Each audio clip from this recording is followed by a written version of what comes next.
Hi, good morning everyone. So today's video we are going to be talking about XLRI. So all the people who have been thinking and doubting yourself, should I go in and apply for that exam or not? Make sure you watch this video right till the end. Know everything you need to know about XLRI College and what an amazing college it is that will definitely make you guys go ahead and apply for that exam. So about XLRI, if I tell you, what it is, where it is, it started ages back. It's one of the most uh, important or colleges which have a great legacy from the 1940s. It started with being called as the Xavier's Labor Relations Institute, which is why, if you know, the flagship or the main program of XLRI, which is famous across the world, is the HR program, right? But that does not have any reasons why the other program is not. The business management program has been getting amazing placements as well. I mean, if you look at the campus, it's an amazingly beautiful campus, huge campus. I mean, I remember when you look at these pictures itself, this is like their new academic block, their classrooms, and the kind of facilities they have on campus was beautiful. I remember going there in my college days for sports festival to XLRI, but it was beautiful. It's huge campus, and you guys would definitely love it. Definitely, for all the people who are really keen on marketing, finance, operations, and also a lot of good companies for product management have been coming to XLRI of late.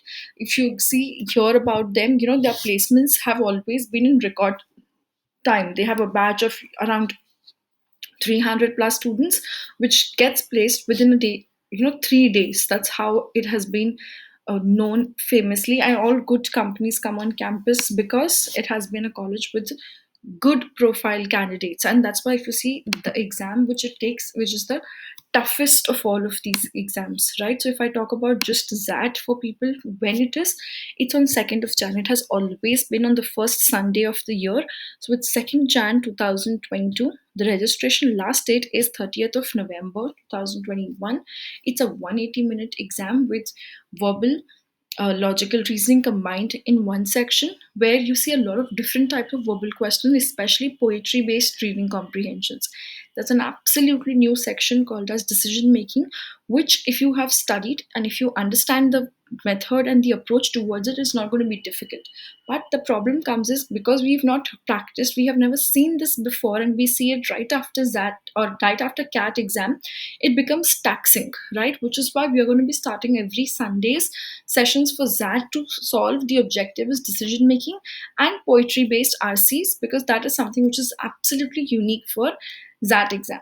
Along with that, we have a quant and data interpretation section, which essentially is tougher than CAT, but manageable because the syllabus is the same. So, quants and DI is just combined together in one section. Then you have GK. Now, GK is a very interesting part. The 25 questions of GK which are there, that is only important for XLRI, not for the other colleges, which is what is your ZAT paper pattern, right? To know more insights about the syllabus and the details, check out my previous video, which was with respect to how all about ZAT. That should definitely help you guys understand more about the exam per se, right? Since we were talking about now XLRI, let's hit back and understand something very important, which is your batch profile. Now, why is the batch profile important to understand is, all the doubts that you have, whether I'm from an engineer's background, I'm a fresher, I'm a work ex person, am I eligible, can I get in there, all of that gets sorted if you are able to see that in the previous batch what kind of students are currently studying, right? So if I just give you a quick highlight, you have amazing campuses, like I said, good profile students, and that peer learning becomes amazing. You have students from all IITs, SRCCs studying there. You have people who worked in the organizations which have worked in good brands like a BCG, McKinsey before coming out there. Right now, if I go into the deep diving of the profile of the both the programs, let's first look at the business management profile. Now, if I talk about the BM profile, business management, essentially where you get the option to choose your specialization of marketing, finance, operations, and consulting at the end of it, right? This profile or this program is dominated by males. You have 76% males, 24% female candidates which are there. The median ZAT percentile is 99.61. That shows you how important, how tough it is to get into XLRI just by the mean ZAT percentile, right? Average work-ex is 17 months, which is not on the very higher side. But if I look at it, you see the mid. Why? Because good amount of freshers are there, right? There are 26.7% freshers and another 35.6% people with 1 to 2 years of work experience. That's a lower bandwidth of work experience which is there, which is very good, right? Then if you look at the other set of the work experience people, you have 2 to 3 years of experience. We have 21% people. More than 3 years of experience, it is 3.9%. A lot of colleges consider people with up to 1 year also as freshers, which is correct as well. So if I look at up to 1 year also, it's 12.8. So if I look have to club it up with respect to the freshers, you can see almost 40% people are freshers, 60% are work ex people. Up to 1 year is considered as a fresher. All right, and they come from various backgrounds. So all the people who have doubts, can a fresher make it to XLRI for the BM program? It's for seniors or it's for experienced professionals? No, this is a college which the average work experience itself is on the lower side. It's is 17 months, which it will be higher when you look at colleges like an NMIMS or an IMS, which is there, right? So that's a good plus point for all the freshers out there. Now, if I talk about the HR program, here the diversity has been helping a lot more, and it has prominently been seen that most of the people, or most of the colleges for that matter, HR programs are dominated by female candidates, right? So here you have 59% male, 41% females, which are there. The median ZAT percentile again is very high, it's 99.18 percentile. The average work-ex is around 18 months. If I go into the chart, which is with respect to each one of them, you'll see 31% freshers, 6% which is up to 1 year, again freshers you can say.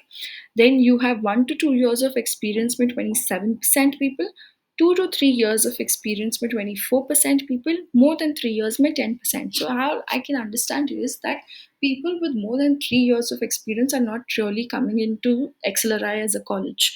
Majority of it are freshers or first timers, or for that matter, people with 1 to 2 years of experience, which is a very sweet spot for anyone to actually get into an MBA program altogether itself.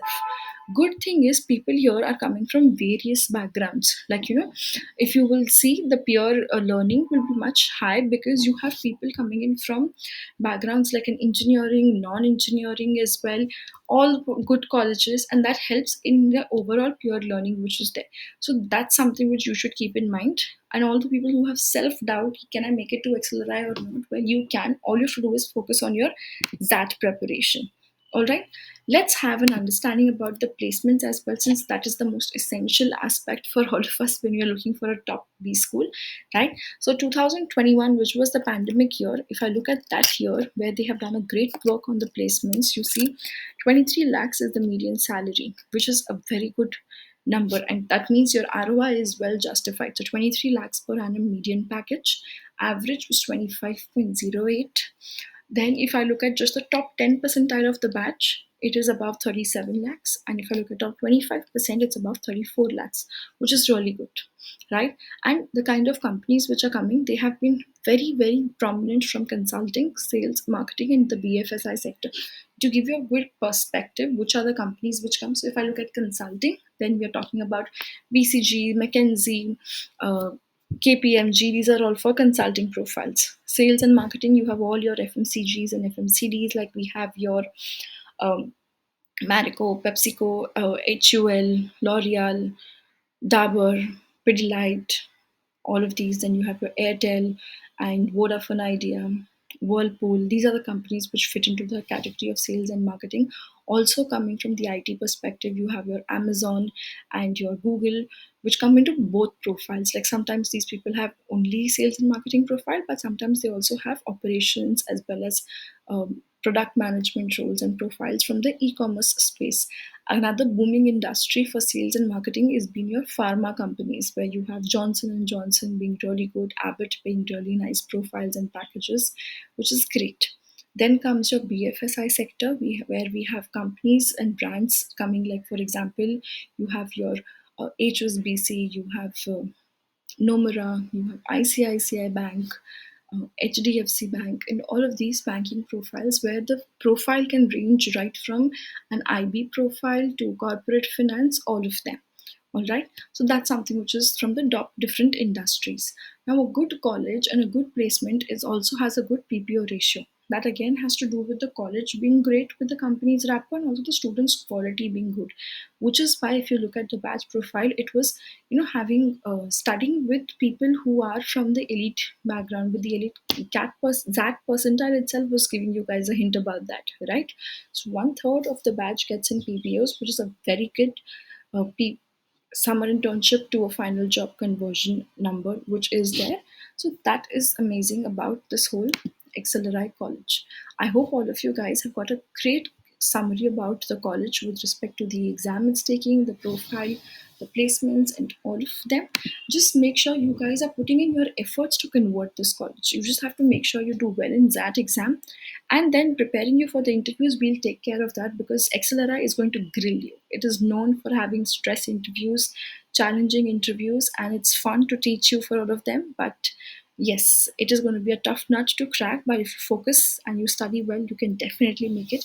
We had 12 students who made it to Accelerate last year, which is also a great number when you look at the kind of conversion ratios it has been having over the years. All right. I hope the videos where we talk about all the colleges and their overview has been helping you guys. Make sure you guys stay tuned and also subscribe to the channel. Any particular college, any particular exam you want more details, more insights, drop in the comments and I shall take that up for you. All right. Bye bye. Take care.